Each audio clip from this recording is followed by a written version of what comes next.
With me today is a local legend around these parts. You hear her walking in the hallways and you can hear her for maybe like 3 or 4 rooms away because everybody knows her. She was the original seed investor here, former educator, administrator, now retiree? Retiree, doing it, living a good life. Grandmother life. Mama Jane Taricano, mother of Alex Sifakis. Welcome to the show. Thank you. Nice to be here. Mama Jane, I guess your first investment was at some point in like 2006 with them, 2000? Right. Okay. Right. Were you already an administrator? Were you teaching? I was teaching. You were fifth teaching. grade. 5th grade. How did you feel about retirement and kind of like your future net worth and like different things that people will tend to underestimate at that point in your life before Alex came? I really wasn't thinking too much about that. I was a teacher in Florida. Yeah.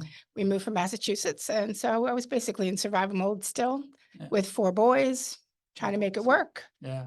Some of them going off to college, graduating college, some in high school. I wanted to retire, and the state of Florida does help you with that, but it wasn't on the forefront of my mind. Yeah, that makes sense. It was 2006, right? So the world was talking about real estate. Did it ever cross your mind that you were just like, maybe I should just get in on this action? Absolutely not. Why is that? It's just sort of 4 boys. Refer to my previous statement. Yeah. I was working full time, Yeah. taking care of kids, retirement, it was a thought that was happening far away. Got it. Although I was in my 40s, it was still like far away. Yeah. Okay. Yeah. That makes perfect sense. I feel the same way right now in my 40s. So then talk to me about getting a phone call from Alex and Greg saying, hey, we want to put your money into a real estate deal here. Well, I've been through quite a few things with Alexander during college. He's always been a thinker and a doer, and he always has great ideas. So I had helped him through some of those. Some were successful, some were not. And then he was also doing the stock market, and he did pretty well for me there. Okay. And because, of course, I had to fund that as well. But, so when they came to me, they'd been looking for something to do, and Alexander did not want to work for anybody else. And he wanted to do something with Greg, and they were going to go forward. And so I said, okay, what the heck? Let's go with it. It sounds so simple. I have faith in those guys. Yeah. You just had it from the beginning. And, it wasn't like I was retiring tomorrow. So, I had time to recover if anything happened. Yeah. So when we say kind of like seed investor into JWB, it was, I know we talked about it at the summit, but it was a loan, like $100,000 loan from your 401k or something like that. Well, first was the money to buy the information from the real estate place they'd gone. Yeah. And that's where they met the Connecticut guys. And then after that, they were getting into it and learning more. And then I gave them a little bit more. And then I gave them the 100. But yeah, it was like a little bit here. And then, but I did have a stipulation, which, I know that they laugh about, but it was completely real. Yeah. When I gave them the second bit of money, I had basically written him a little letter, because in hindsight, I give him the money and I'm thinking, wait a minute, you should probably have something in writing. And so I'm really, really, really in financial. I got it. And I told them, I said, basically, if you lose this, I'll be living with you in my retirement. Like, I will be living with one of you or both of you when I retire, because I will have nothing else. Yeah. So that, I think, the impetus for them never losing anything. Yeah. It's a heck of a gauntlet to lay down. I wonder, like, did you think at that point that this is like, all right, I need these guys to really understand the severity of this thing? Was it really like tell me about your thinking behind that note? Well, I had given them money, a couple, and I was thinking about it going, it's a lot of money. Yeah. Not that they would not do anything, but I just wanted something in writing that they had it, because it's, they take money, whatever. But then later on, but I had faith in them. I knew that they could do anything they put their mind to. They're just pretty amazing. Yeah. Yeah. Agreed. First of all, with how I feel about those guys too. You probably have a little bit more history. Maybe. But I think of it as an entrepreneur and as a son, the amount of positive pressure that you added to that situation, right? Like this idea of just like, hey, let's be very clear here. Your back is now officially against the wall, and you've put my back against the wall. Exactly. And if it doesn't work out, you basically just like spoke for my housing scenario once I retire. Let it be known. I was pretty clear. Yeah. That's awesome. So then we're gonna go over now your investment portfolio with JWB. And the first thing that sticks out to me is the fact that you then bought 4 properties in 2012. Yes. Talk to me about the time from from like, hey, I'm just helping you fund this business to, okay, time for me to buy 4 properties. But what was kind of like the impetus there? I guess, I mean, what I was, I had my retirement money, I had other money, and it was like, I had seen them growing and making things work, and I figured it was time. And we have conversations together, my kids and I, and it was like, Mom, why don't you do something with your money? Yeah. So I decided, okay, so they found me this house. I got a private money loan on it, paid part of it down. And that was my first one in February of 2012. And that was my first. And one of the things Alexander has to keep reminding me is that I do not have to live in these houses, because he showed me where they are. And I'm like, are you kidding me? And he's like, no, Mom, this is great. It's great. It's to make you money. And I'm like, okay. It took me a while to buy into that. We had the bus tours and all that stuff. And then I bought 3 in August of 2012 too. And it was just basically, it's going to go up. Yeah. So I had faith. Time to get in and buy these things. Well, it was because, as I was getting more towards retirement, and with him being in business already for 6 years, Yeah.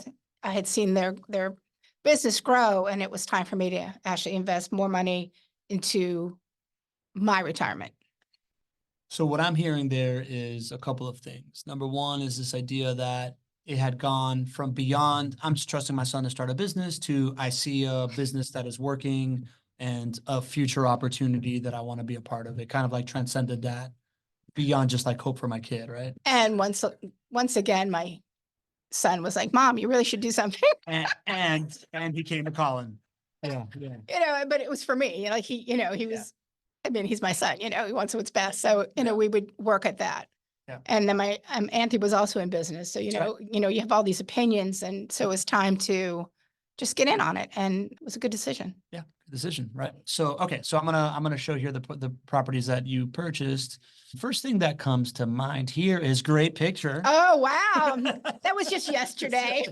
Just wait a couple of days. I see these purchase prices of like 75,000, 90,000, 102,000, 102,000. Right. And it's easy to today be like, of course. But back then, did you think that was like, were you like, really 75,000, 90,000, 100,000 for these things? Like, did you think like? No, I thought they were good prices. Yeah. Of course, I hadn't seen where they were, but no, I thought they were, of course, after the 75, paying 90 and 100 was a little annoying, but yeah, it was worth it because they were beautiful houses that had just not been finished, and they were really nice houses in a decent neighborhood. So we decided we'd buy all 3. Got it. Okay. So you already. Wait, did you notice that I said we decided, right? Yeah, we decided. So you had already in 1 year experienced the sticker shock of like, what? But it was $75,000 6 months ago. Yes. Right? Yes. Was that for appreciation, or you were just buying a different? I was buying a different type of house. Talk to me about that. Is one a remodel, the other one were new constructions, or? No, actually, they were all pretty much new. One was in a different section of the city. Okay. Over by Moncrief. Okay. And it wasn't in the best neighborhood, Yep. but there were 2 houses that were pretty much identical that were really nice. So mine was one of the nicer houses there. And then the other ones had been built by somebody else, and JWB or somebody bought them. Mhm. And then I purchased them from that, and they had been remodeled and fixed up a little bit, but they were in pretty good shape. Got it. One non-recourse loan. So you bought one with retirement funds. Yeah. Right. And then the other 3. Just with mortgages. Mortgages. Okay. Lee Bishop says, are these all paid off for, even though they were purchased in 2012? No, we did some refinancing at 2-something% recently. Well, actually, it was 3-something because, during COVID, I refinanced and pulled out more money. Okay. So talk to me about that decision. Was that like Alex called up and said, hey, Mom, time to refinance? No, actually, that was me. I actually made a financial decision. Tell me more. Well, I had done my personal house, and I had a pretty decent rate on these mortgages because they were from, 2012. But then I said, well, do you think I should? And he's like, well, yeah, if you want to. And so we had a discussion and talked to the mortgage guy, and he thought it was a good idea. And so I went ahead and refinanced all of them in 2020 or 21, whatever that was. Okay. So talk to me about, so I feel like anybody that's buying today, like myself, is buying today thinking down the line, I'm going to refinance. Can you talk to me about what changes, right? I assume the refinance process is just like, whatever, pay some money, get a bunch of forms together, stuff happens, right? But like, I've never been on the side of it of just like, oh, well, before I had like this and this and this payment, and now I've got like where I was kind of like spending this and making this, and now I have like one payment and I'm like making this or blah, blah, blah. Or like I took the money and I did this with it. Can you talk? Well, I us mean, through where kind of the, like where that? the rates had dropped so much, it Yeah. makes a big difference in your monthly, the mortgage. And Mhm. so I just said, because Alexander's always been a proponent of, pulling out money, so you can invest. Use somebody, what is it on this show? Use somebody else's money, basically. So that's what we did. But, first of all, it wasn't that big a difference in the mortgage rate. So I had to make sure that it was worth the closing costs and that kind of stuff Yeah. and it was. Yeah. So So you do the math there. And they then do the math there. they do the math. Of course, of course. They do the math there, and then you go ahead and do it, and all of a sudden your cash flow increases by 50%. You take money out that you invest in something and cash flow increases by 50%. Like talk. Cash flow didn't really increase that much, but I have other cash flow. So, But you took that yeah, money and right, you invested in something else that right, gives you other cash flow as right. well. Cool. So, right. Okay. And, I'm still using someone else's money, so it's good. And you're still using someone else's money. Which is also a Financial very new education. that's a very new concept for me with them. I've learned a lot with, Yeah. I've grown financially educated more over the years. Yeah. Yeah, that's cool. It's become a family tradition. It has, I know. I love that. I love that. Okay, cool. So those were the houses that you invested in then. This is what it looks like now, right? So if we go back one, it looks like a total of 75 plus 99. We're looking at like $360,000 worth of like investment. Well, you invested less than that, right? Because you Right. financed all of that stuff. You've had a 21.35% rate of return, a total profit of $824,000, 847 from those houses, which include this like net rental income of like 53,000 over the life of it, $10,000 worth of life tax savings, 92 grand of having somebody else pay down your loan, principal pay down, and then the big one, $668,000 in home price appreciation. Yeah, that was very nice. It looks great to see, right? It looks great. It looks Well, great to look at. We had a conversation years ago. We were at some event and it was Greg, Regal, Alexander, MJ. We're all sitting there chatting and they were talking about my return of investment and they all started laughing. Yeah. This was early and they're like, yeah, you have like the worst in the company, Mom. I'm like, what? Really? Yes, I was doing pathetically. So we had to rethink that. But yeah, Yeah. as I say, they change up when they see that things are going. And yeah, I did not have a 21% return at that point. When was it? How long ago was it? Probably 8 years ago, 9, Okay. 10 years ago, something like that. So yeah. strategy around better better residents, better maintenance exactly. kind of But stuff. they were laughing. I was not laughing, but Yeah. they're like, oh, we're just going over everybody's rate of return the other day. And You were the worst. you're like one of the worst in the company. I'm like, oh, thanks, honey. Thank you. Oh, there you go. Appreciate it. That's actually a really good story to illustrate the idea that this asset class gets better over time. Right? Right. Like the idea that like, listen, I've gone through my lumps already in the 3 years I've been in. I had an eviction and an expensive turn and stuff like that. But this belief of, you buy real estate and wait, and if you can have a partner that's just kind of like handling the stuff that hurts for you, Right. so it limits the hurt to just like cutting the paycheck, and then truly understanding that you are, by staying in the game, you are building, this like Absolutely. this pie that continues to grow and continues to bake is core to that. And going from like worst returns in the company to 23% ROI in 8 years is a solid story to illustrate that. Right. Yeah, that's interesting. So this is the other thing that we love to show people. We call it the Pac-Man, and it's just where the wealth comes from this thing, right? So like we just went over it in numbers before.